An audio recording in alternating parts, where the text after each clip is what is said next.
कहानी की शुरुआत होती है एक माइनिंग एरिया से, जहां मजदूर खुदाई कर रहे होते हैं और अचानक उन्हें जमीन के अंदर कुछ अजीब रेडिएशन के संकेत मिलते हैं। शुरू में उन्हें लगता है कि शायद उन्हें यूरेनियम की बड़ी खदान मिल गई है, लेकिन जैसे जैसे खुदाई आगे बढ़ती है वहां एक बहुत बड़ा गड्ढा और उसके अंदर एक अजीब सी जगह दिखाई देने लगती है जो बिल्कुल भी नॉर्मल नहीं लगती। इसकी जांच के लिए मोनार्क के वैज्ञानिकों को बुलाया जाता है, जिनमें होते हैं डॉक्टर सेरिजावा और उनकी साथी डॉक्टर विवियन। जब ये लोग वहां जांच करते हैं तो उन्हें एक बहुत बड़े और पुराने जीव का कंकाल मिलता है, जो देखकर ही समझ आ जाता है कि ये कोई आम जानवर नहीं था। फिर उनकी नजर पड़ती है दो बहुत बड़े अंडों पर। उनमें से एक अंडा पहले ही फट चुका होता है और वहां से निकलने का रास्ता सीधा समुद्र की तरफ जाता दिखता है, यानी उसमें से कुछ बहुत बड़ा जीव पहले ही बाहर निकलकर समुद्र में जा चुका है। दूसरा अंडा वहीं पड़ा रहता है, बिल्कुल शांत, उसमें कोई हलचल नजर नहीं आती, लेकिन फिर भी ऐसा लगता है जैसे उसके अंदर कुछ छुपा हुआ है जो कभी भी बाहर आ सकता है।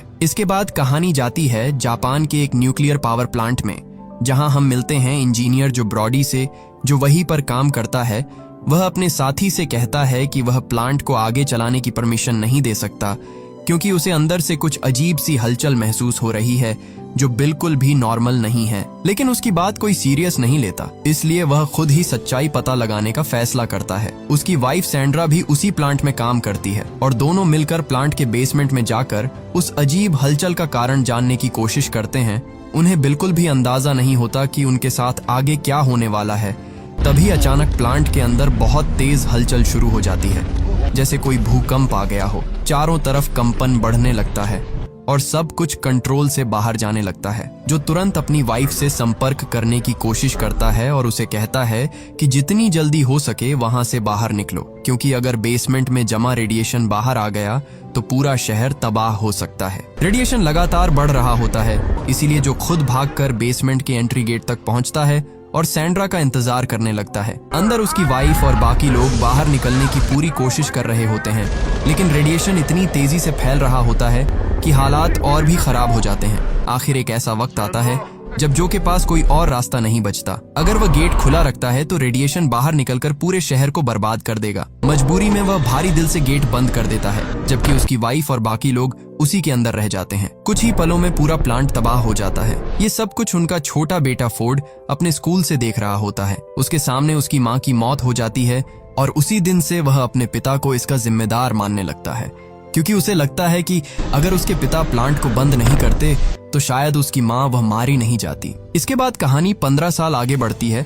अब हम देखते हैं कि फोर्ड बड़ा हो चुका है और नेवी में काम करता है। वह छुट्टियों में अपने घर आया होता है और अब उसकी अपनी एक फैमिली भी है, जिसमें उसकी वाइफ एले और छोटा सा बेटा सैम है। तभी उनके पास एक कॉल आता है जिसमें बताया जाता है कि उसके पिता को जापान के एक प्रतिबंधित इलाके में घुसने की वजह से गिरफ्तार कर लिया गया है। फोर्ड पहले तो वहां नहीं जाना चाहता था, क्योंकि उसकी नजर में उसके पिता उसकी माँ की मौत के जिम्मेदार है। लेकिन उसकी वाइफ एले उसे समझाती है कि उसके पिता को उसकी जरूरत है, इसीलिए उसे जाना चाहिए। मजबूरी में फोर्ड जापान जाता है और अपने पिता को छुड़ाता है, जो अपने बेटे को समझाने की कोशिश करता है कि 15 साल पहले जो भी हुआ था वो कोई नेचुरल हादसा नहीं था। वहां कुछ बहुत बड़ा और अजीब हुआ था जिसे वो इतने सालों से समझने की कोशिश कर रहा है, लेकिन उसके पास कोई ठोस सबूत नहीं है, इसलिए कोई उसकी बात पर यकीन नहीं करता। वो कहता है कि सारे सबूत उसके पुराने घर में हैं, जो उसने फ्लॉपी डिस्क में संभाल कर रखे हैं। फोर्ड को उसकी बातें बिल्कुल भी सच नहीं लगती। उसे लगता है कि उसके पिता आज भी पुरानी बातों में उलझे हुए हैं, जो अपने बेटे फोर्ड को जैसे तैसे मनाकर उसी पुराने इलाके में जाता है जहां वो 15 साल पहले रहा करते थे। उस इलाके को आज पूरी तरह से प्रतिबंधित एरिया बनाया हुआ है, क्योंकि सबको लगता है कि वहां अभी भी खतरनाक रेडिएशन है और वहां कोई भी जीव सरवाइव नहीं कर सकता, इसलिए वहां जाना मना है। लेकिन वहां पहुंचकर जो और फोर्ड एक अजीब चीज नोटिस करते हैं, उस इलाके में जानवर बिल्कुल नॉर्मल घूम रहे होते हैं। इससे उसे समझ आता है कि अगर जानवर वहां जिंदा हैं तो इंसान भी सांस ले सकता है। वह अपना मास्क हटाता है और उसे पता चलता है कि वहां कोई रेडिएशन नहीं है, यानी सरकार अब तक लोगों को गलत जानकारी दे रही थी और वो दुनिया से कोई बहुत बड़ा राज छिपाना चाहती है। इसके बाद दोनों अपने पुराने घर पहुंचते हैं, जहां जो को अपनी वाइफ की पुरानी तस्वीरें मिलती है, साथ ही उसे अपनी वो सारी फ्लॉपी डिस्क भी मिल जाती हैं जिनमें उसने 15 साल पहले की रिसर्च सेव करके रखी थी। फोर्ड ये सब देखकर समझता है कि उसका पिता इतने सालों से अकेले ही इस रहस्य को सुलझाने की कोशिश कर रहा था और उसने इस दौरान दुनिया भर की रिसर्च और जानकारी इकट्ठा कर ली थी। फिर जो दूर से उसी पुराने प्लांट को देखता है जहां 15 साल पहले इतना भयानक हादसा हुआ था, और वो देखकर हैरान रह जाता है क्योंकि वहां लाइट जल रही होती है। इसका मतलब साफ है कि वहां अभी भी काम चल रहा है, जबकि सबको बताया गया था कि वो जगह पूरी तरह बंद है, वहां कोई जीव सरवाइव ही नहीं कर सकता। जो को इस बात की बिल्कुल जानकारी नहीं थी, इसलिए उसे शक होता है कि वहां कुछ गलत चल रहा है। तभी अचानक कुछ लोग आकर जो और फोर्ड को पकड़ लेते हैं और उन्हें उसी प्लांट के अंदर ले जाया जाता है। वहां उनकी मुलाकात होती है डॉक्टर सेरेजावा से, जो उस प्रोजेक्ट को संभाल रहे होते हैं, जो उन्हें समझाने की कोशिश करता है कि 15 साल पहले जो हादसा हुआ था वो कोई आम एक्सीडेंट नहीं था। उसने खुद उस अजीब हलचल को महसूस किया था जो कि बिल्कुल भी नेचुरल नहीं थी, लेकिन तब किसी ने उसकी बात पर यकीन नहीं किया। जो बोल ही रहा होता है, तभी कहानी का बड़ा राज सामने आता है कि उस प्लांट के अंदर एक विशाल ककून रखा हुआ है। ककून का मतलब होता है एक तरह का खोल या कवच, जिसमें कोई जीव अपने अगले रूप में बदलने के लिए खुद को बंद कर लेता है। उस ककून के चारों तरफ भारी सुरक्षा और इलेक्ट्रिक बैरिकेड लगाए गए हैं। अचानक उस ककून के अंदर तेज हलचल शुरू हो जाती है, जो तुरंत समझ जाता है कि यही वही चीज है जिसकी वजह से 15 साल पहले तबाही हुई थी। हालात को कंट्रोल करने के लिए सेरेजावा उसमें और ज्यादा न्यूक्लियर एनर्जी देने का फैसला करते हैं ताकि उस हलचल को शांत किया जा सके, लेकिन होता इसका बिल्कुल उल्टा है। जैसे ही एनर्जी बढ़ाई जाती है, ककून के अंदर मौजूद जीव और ज्यादा ताकतवर हो जाता है और कुछ ही पलों में वो ककून को तोड़कर बाहर निकल आता है। बाहर आते ही वो तबाही मचाना शुरू कर देता है। वहां मौजूद सारी फोर्स उसे रोकने की कोशिश करती है, लेकिन वो एक एक करके सबको खत्म करने लगता है। चारों तरफ अफरा तफरी मच जाती है। लोग अपनी जान बचाने के लिए भागने लगते हैं, लेकिन कोई भी उसे रोक नहीं पाता। तभी पता चलता है कि वो एक म्यूटो है, यानी एक ऐसा खतरनाक प्राचीन जीव जो लाखों सालों से धरती के अंदर छुपा हुआ था, जो रेडिएशन यानी न्यूक्लियर एनर्जी को खाकर जिंदा रहता है। और जब उसे सेरेजावा ने उसे और ज्यादा न्यूक्लियर एनर्जी दी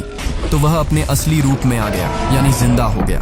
म्यूटो के बड़े बड़े पंख होते हैं, वो उड़कर वहां से निकल जाता है और पीछे सिर्फ तबाही छोड़ जाता है। ये पूरी घटना खबरों में आ जाती है, जिसे टीवी पर फोर्ड की वाइफ एले देखती है। ये सब देखकर वो बहुत डर जाती है, क्योंकि उसे पता है कि फोर्ड भी उसी जगह पर मौजूद है। अब हम देखते हैं कि इस खबर की घटना नेवी तक पहुंच जाती है। नेवी तुरंत उस प्लांट पर पहुंचती है और डॉक्टर सेरेजावा से सवाल करती है कि आखिर यहाँ क्या हुआ, और अगर उन्हें पहले से पता था कि वहां कोई खतरनाक जीव मौजूद है तो उसे बाहर आने से क्यों नहीं रोका गया। सेरेजावा उन्हें बताते हैं कि उन्होंने उस जीव को जानबूझकर न्यूक्लियर एनर्जी से जिंदा रखा था, क्योंकि वो उसी रेडिएशन से बना था। अगर उसे पूरी तरह खत्म करने की कोशिश की जाती तो हालात और भी ज्यादा खतरनाक हो सकते थे, क्योंकि वो जीव अकेला नहीं है, उसका और एक साथी है जो कि सालों पहले अंडे से बाहर निकलकर समुद्र में जा चुका है। सेरेजावा कहते हैं कि अब ये दूसरा जीव भी बाहर निकल चुका है, जल्द ही कुछ करना होगा, नहीं तो ये दोनों जीव मिलकर पूरी दुनिया में तबाही मचा देंगे। तभी नेवी का एक अफसर पूछता है कि क्या यहाँ कोई ऐसा इंसान है जो इस मामले को पहले से समझता हो, क्योंकि उन्हें एडमिरल के सामने पेश होना है और जवाब देना है। सेरेजावा जो की डेड बॉडी की तरफ इशारा करते हैं। दरअसल उस खतरनाक म्यूटो ने कई लोगों को मार दिया था, उसमें जो भी होता है, और जो ही एक ऐसा इंसान था जिसने 15 साल पहले भी यही सब कुछ होते हुए देखा था। इसके बाद सभी लोग एडमिरल के पास पहुंचते हैं, जहां इस पूरे मामले पर चर्चा शुरू होती है। साथ में जो के बेटे फोर्ड को भी ले जाया जाता है। एडमिरल गुस्से में पूछता है कि जब उन्हें इस खतरे की जानकारी थी तो इसे पहले छुपाया क्यों गया। फिर फोर्ड से पूछा जाता है कि क्या उसके पिता ने इस बारे में कभी कुछ बताया था। फोर्ड कहता है कि वो अपने पिता की बातों पर कभी विश्वास नहीं करता था, लेकिन हाँ, वो हमेशा कहते थे कि यहाँ कोई ऐसी चीज है जो उनसे संपर्क करने की कोशिश कर रही है। ये सुनकर वहां मौजूद सभी लोग समझ जाते हैं कि फोर्ड के पिता जिस चीज की बात कर रहे थे वो कोई इंसान नहीं बल्कि एक रहस्यमयी और खतरनाक जीव था जो अपने ककून के अंदर छिपा हुआ था और वहीं से सिग्नल भेज रहा था। अब फोर्ड अपने घर वापस जाना चाहता है, क्योंकि वो जानता है कि उसकी वाइफ को उसकी चिंता हो रही होगी। वह अपनी वाइफ एले को फोन करके बताता है कि वह ठीक है और जल्द ही घर लौट रहा है। उसका घर कैलिफोर्निया में होता है और वह वहीं वापस जाने के लिए निकल पड़ता है। अब हम देखते हैं कि नेवी उस जीव को ढूंढने की पूरी कोशिश कर रही होती है, लेकिन क्योंकि वो पूरी तरह रेडिएशन से जुड़ा हुआ है इसलिए उसे रडार पर ट्रैक करना बहुत मुश्किल हो जाता है। इसी दौरान एक बड़ी रूसी न्यूक्लियर सबमरीन न्यूक्लियर मिसाइल लेकर उस इलाके से गुजर रही होती है, लेकिन अचानक वो लापता हो जाती है। कुछ समय बाद उसका पता चलता है और सब हैरान रह जाते हैं क्योंकि वो किसी समुद्र में नहीं बल्कि एक घने जंगल के अंदर पड़ी होती है। जब टीम वहां पहुंचती है तो उन्हें समझ आता है कि उस म्यूटो ने उस पूरी सबमरीन को तोड़ दिया है और उसके अंदर मौजूद न्यूक्लियर मिसाइल को खा गया है। अब वो और ज्यादा ताकतवर हो चुका है और आगे बढ़ रहा है। यही से सेना को ये एहसास हो जाता है कि ये कोई आम खतरा नहीं है बल्कि ये एक ऐसा जीव है जो न्यूक्लियर एनर्जी को अपनी ताकत बनाने के लिए इस्तेमाल कर रहा है। अब हालात को समझते हुए सेना तुरंत उसे ढूंढने के लिए अपने सारे सिस्टम एक्टिव कर देती है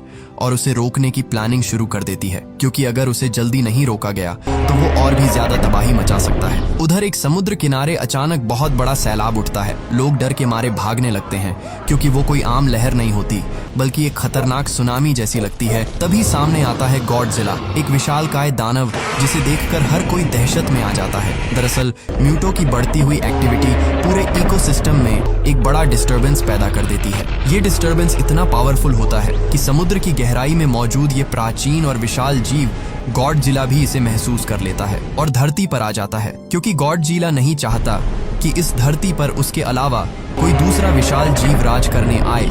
इस खतरे से बचने के लिए सेना उस पर हमला करने के लिए फाइटर जेट्स भेजती है, लेकिन उनके मिसाइल गॉडजिला पर कोई असर नहीं डाल पाते। गॉडजिला बिना रुके अपने रास्ते पर आगे बढ़ता रहता है, जैसे उसे म्यूटो को ढूंढना है और खत्म करना है। दूसरी तरफ हम देखते हैं कि एक ट्रेन जो हवाई शहर से गुजर रही होती है उसे म्यूटो बीच में ही तबाह कर देता है। अब हालात पूरी तरह बेकाबू हो चुके होते हैं। इसी बीच गॉडजिला शहर की तरफ बढ़ता है और म्यूटो को पकड़ने की कोशिश करता है, लेकिन म्यूटो उससे लड़ने की बजाय वहां से उड़कर भाग जाता है। ये बात सेना और डॉक्टर सेरेजावा दोनों को अजीब लगती है, क्योंकि इतना ताकतवर जीव सामने होने के बाद भी वो लड़ाई से बच रहा है। इसके बाद उन्हें शक होता है कि ये म्यूटो अकेला नहीं है, वो किसी और से संपर्क करने की कोशिश कर रहा है। तब उन्हें याद आती है 15 साल पुरानी उस दूसरे अंडे की, जिसमें से एक अंडे से ककुन बनकर म्यूटो बन गया, लेकिन दूसरा अंडा अभी भी वही था जो बिल्कुल शांत था। उसमें कोई हलचल नहीं थी, इसलिए सभी को लगा कि वो बेकार है। लेकिन अब शक बढ़ने लगता है कि कहीं वही दूसरा अंडा अब एक्टिव तो नहीं हो गया। इसीलिए वो तुरंत पूछते हैं कि दूसरा अंडा आखिर है कहाँ। तब उन्हें बताया जाता है कि उस अंडे को अमेरिका ले जाया जा चुका है और उसे एक ऐसी जगह पर रखा गया है जहां न्यूक्लियर वेस्ट जमा किया जाता है। अब हम देखते हैं कि वहां सेना पहले से ही कड़ी निगरानी कर रही होती है, लेकिन जैसे ही टीम वहां पहुंचती है हालात अचानक बदल जाते हैं, क्योंकि वहां उन्हें मिलती है दूसरा फीमेल म्यूटो जो मेल म्यूटो से भी कहीं ज्यादा बड़ा और खतरनाक होती है। जैसे ही वो एक्टिव होती है वो तुरंत तबाही मचाना शुरू कर देती है। असल में मेल म्यूटो उससे लगातार संपर्क करने की कोशिश कर रहा होता है और अब फीमेल म्यूटो भी न्यूक्लियर एनर्जी की तरफ खींचने लगती है। इसी वजह से वो शहर की तरफ बढ़ती है ताकि ज्यादा से ज्यादा एनर्जी लेकर और ताकतवर बन सके। अब हालात ये हो जाते हैं कि दुनिया के सामने एक नहीं दो नहीं बल्कि तीन विशालकाय खतरे खड़े होते हैं, गॉडजिला, मेल म्यूटो और फीमेल म्यूटो। अब हम देखते हैं कि एडमिरल फैसला लेता है कि इन सबको खत्म करने का एक ही तरीका है कि इन्हें न्यूक्लियर मिसाइल से उड़ा दिया जाए। लेकिन डॉक्टर सेरेजावा और उनकी टीम इस प्लान के खिलाफ जाते हैं। वो समझाते हैं कि ये जीव न्यूक्लियर एनर्जी से ही ताकत लेते हैं। अगर उन पर न्यूक्लियर अटैक किया गया तो वो खत्म होने की बजाय और ज्यादा खतरनाक हो जाएंगे। एडमिरल उनसे पूछता है कि अगर ये तरीका सही नहीं है तो फिर दूसरा रास्ता क्या है। लेकिन हालात इतने खराब होते हैं कि आखिरकार न्यूक्लियर मिसाइल इस्तेमाल करने की तैयारी शुरू कर दी जाती है। अब हम देखते हैं कि फोर्ड अभी भी घर नहीं गया है। फोर्ड अपनी वाइफ एले से संपर्क करने की कोशिश करता है। काफी देर बाद बात होती है और वो उसे भरोसा दिलाता है कि वो ठीक है और जल्द घर आएगा, लेकिन अभी उसे एक जरूरी मिशन पूरा करना है। फोर्ड अब सेना के साथ रुकने का फैसला करता है। उसे एहसास होता है कि पहले उसने अपने पिता की बात पर विश्वास नहीं किया, लेकिन अब उसके पास आखिरी मौका है कुछ सही करने का। दरअसल फोर्ड नेवी में बम डिफ्यूजल एक्सपर्ट होता है। उसे मिसाइल और बम को संभालने की पूरी जानकारी होती है। सेना न्यूक्लियर मिसाइल को एक ट्रेन के जरिए ट्रांसफर करने की तैयारी करती है और फोर्ड भी उसी मिशन का हिस्सा बन जाता है। यहाँ एक और खतरनाक बात सामने आती है कि ये म्यूटो बिजली जैसी एनर्जी को कंट्रोल कर सकते हैं। जब भी ये हमला करते हैं तो पूरे शहर की बिजली एक झटके में बंद हो जाती है। इसी वजह से जब सेना उन पर हमला करने की कोशिश करती है तो कई बार उनकी अपनी ही टेक्नोलॉजी फेल हो जाती है और कई विमान क्रैश हो जाते हैं। अब हालात इतने बिगड़ चुके होते हैं कि सेना को अपने पुराने और अलग तरीके के हथियारों का सहारा लेना पड़ता है, क्योंकि म्यूटो की वजह से सारी मॉडर्न टेक्नोलॉजी बार बार फेल हो रही थी। अब सेना ऐसी मिसाइलें लाती है जो इलेक्ट्रिक सिस्टम पर डिपेंड नहीं करती, जो बिना इलेक्ट्रिसिटी के भी काम कर सके।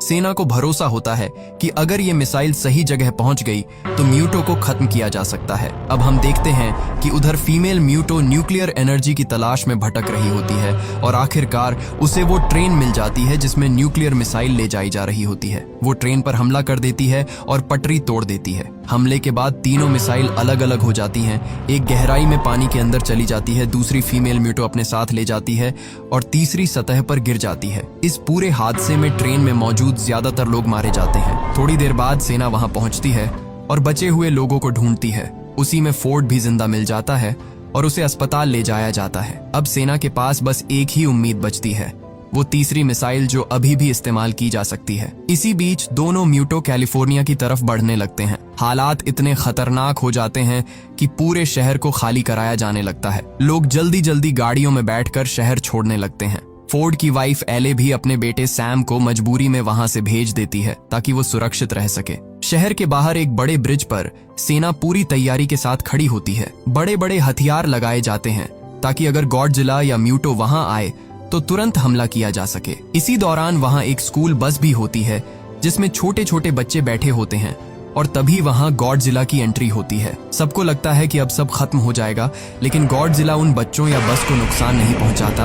वो बस अपने रास्ते से गुजरने की कोशिश करता है, जैसे उसका टारगेट किसी को नुकसान पहुंचाना नहीं बल्कि उन दोनों दानवों को मारना हो। लेकिन सेना उस पर हमला कर देती है, लेकिन गॉडजिला वहां से बचकर फिर से पानी में चला जाता है। इसके बाद फीमेल म्यूटो कैलिफोर्निया शहर के बीच पहुंचती है। वो अपने साथ लाई हुई न्यूक्लियर मिसाइल को वहीं रख देती है और साथ ही वहां अपने कई अंडे भी दे देती है। थोड़ी देर बाद मेल म्यूटो भी वहां पहुंच जाता है और दोनों मिलकर उन अंडों की रक्षा करने लगते हैं। सबसे खतरनाक बात यह होती है कि उस मिसाइल में टाइमर चालू हो चुका होता है और फटने में अब ज्यादा समय नहीं बचा होता। अगर ये न्यूक्लियर मिसाइल यही शहर के बीच में ही फुट गई तो सिर्फ म्यूटो ही नहीं मरेंगे बल्कि इतना रेडिएशन फैलेगा कि पूरा कैलिफोर्निया तबाह हो सकता है। एडमिरल फैसला करता है कि तुरंत एक प्लान बनाया जाए कि किसी भी हालत में इस मिसाइल को शहर से दूर समुद्र में ले जाना है। इसके लिए एक स्पेशल टीम तैयार की जाती है और फोर्ड भी उसमें शामिल हो जाता है। उधर शहर के बीचों बीच गॉडजिला, मेल म्यूटो और फीमेल म्यूटो आमने सामने हो जाते हैं और उनके बीच खतरनाक लड़ाई शुरू हो चुकी होती है। हर एक हमला इतना ताकतवर होता है कि आसपास की बिल्डिंग्स गिरने लगती हैं, जमीन हिलने लगती है और पूरा शहर तबाही में बदल जाता है। मेल म्यूटो बार बार गॉडजिला पर हमला करता है, उसके पंखों से तेज वार करता है, जबकि फीमेल म्यूटो जमीन से उस पर जोरदार चोट करती है। कुछ पल के लिए ऐसा लगता है कि गॉडजिला दोनों के सामने कमजोर पड़ रहा है। इसी बीच हम देखते हैं कि फोर्ड और उसकी टीम उस जगह पहुंचते हैं जहां न्यूक्लियर मिसाइल रखी होती है। वो उसे उठाकर बोट तक ले जाने लगते हैं, लेकिन तभी फोर्ड की नजर उन सैकड़ों अंडों पर पड़ती है जो फीमेल म्यूटो ने दिए थे। फोर्ड समझ जाता है कि अगर ये अंडे फूट गए तो पूरी दुनिया के लिए खतरा कई गुना बढ़ जाएगा। वो बिना देर किए पास खड़े एक बड़े ऑयल टैंकर का इस्तेमाल करता है और वहां जोरदार धमाका कर देता है। एक ही पल में पूरा इलाका आग की लपटों में घिर जाता है और सारे अंडे जलकर खत्म हो जाते हैं। ये देखकर फीमेल म्यूटो पागल हो जाती है। वो गुस्से में गॉडजिला को छोड़कर सीधे उसी तरफ भागती है जहां उसके अंडे थे। इसी मौके का फायदा उठाकर गॉडजिला पूरी ताकत के साथ मेल म्यूटो पर टूट पड़ता है। वो अपनी विशाल पूंछ से इतना जोरदार वार करता है कि मेल म्यूटो दूर जाकर गिरता है और फिर एक भयंकर हमले में उसे खत्म कर देता है। लेकिन खतरा अब भी खत्म नहीं हुआ होता। फीमेल म्यूटो अंडों का बदला लेने के लिए अब सीधे फोर्ड और उसकी टीम पर हमला कर देती है, जो मिसाइल को लेकर बोट तक पहुंच चुके होते हैं। वो बोट को तहस नहस करने लगती है, सैनिक एक एक करके मारे जाते हैं और मिसाइल का टाइमर तेजी से खत्म होने लगता है। फोर्ड ये सब देखकर समझ जाता है कि अब आखिरी उम्मीद वही है। वो किसी तरह बोट को चालू करता है और मिसाइल को शहर से दूर ले जाने की कोशिश करता है ताकि धमाका समुद्र में हो और शहर बच जाए, हजारों जानें बच जाए। उसी समय गॉडजिला भी फीमेल म्यूटो के सामने आ जाता है और इस बार वो पूरी ताकत से लड़ता है। फीमेल म्यूटो उस पर हमला करती है, लेकिन गॉडजिला उसे पीछे से पकड़ लेता है और फिर अपनी सबसे खतरनाक ताकत एटॉमिक ब्रीथ का इस्तेमाल करता है। वो सीधा उसके मुंह के अंदर अपनी एटॉमिक ब्रीथ छोड़ता है और ये इतना भयानक वार होता है कि फीमेल म्यूटो का सिर उसके शरीर से अलग हो जाता है। इसी के साथ लड़ाई खत्म हो जाती है। उधर बोट शहर से दूर पहुंच चुकी होती है और न्यूक्लियर मिसाइल समुद्र में फट जाती है, जिससे शहर बच जाता है। दरअसल फोर्ड मिसाइल को एक्टिव करके बोट को समुद्र की तरफ भेज देता है और आखिरी पल में पानी में कूदकर अपनी जान बचा लेता है। आखिर में फोर्ड एक राहत कैंप में पहुंचता है, जहां उसे अपनी वाइफ एले और बेटा सैम मिल जाते हैं। उनका परिवार फिर से एक हो जाता है। अगली सुबह शहर पूरी तरह तबाह हो चुका होता है और गॉडजिला जमीन पर गिरा हुआ होता है। सबको लगता है कि वो मर चुका है, लेकिन तभी वो धीरे धीरे उठता है, एक जोरदार गर्जना करता है और फिर समुद्र की ओर वापस चला जाता है, जैसे उसने अपना काम पूरा कर लिया हो। लेकिन कहानी यही खत्म नहीं होती, क्योंकि ये तो बस शुरुआत थी। अब जब दुनिया को पता चल चुका है कि ऐसे और भी विशालकाय जीव मौजूद है, तो आगे क्या होगा? क्या गॉडजिला समुद्र की गहराइयों से फिर वापस आएगा, या इस बार म्यूटो से भी बड़ा खतरा सामने आएगा? ये जानने के लिए हमें इस कहानी का अगला पार्ट देखना होगा। अगर आप इस कहानी का पार्ट 2 देखना चाहते हो तो कमेंट बॉक्स में जरूर लिखना पार्ट 2। और हमारे साथ हमेशा ऐसे ही जुड़े रहने के लिए आप हमारे चैनल द को सब्सक्राइब कर लीजिए। जल्द मिलेंगे अगले वीडियो में।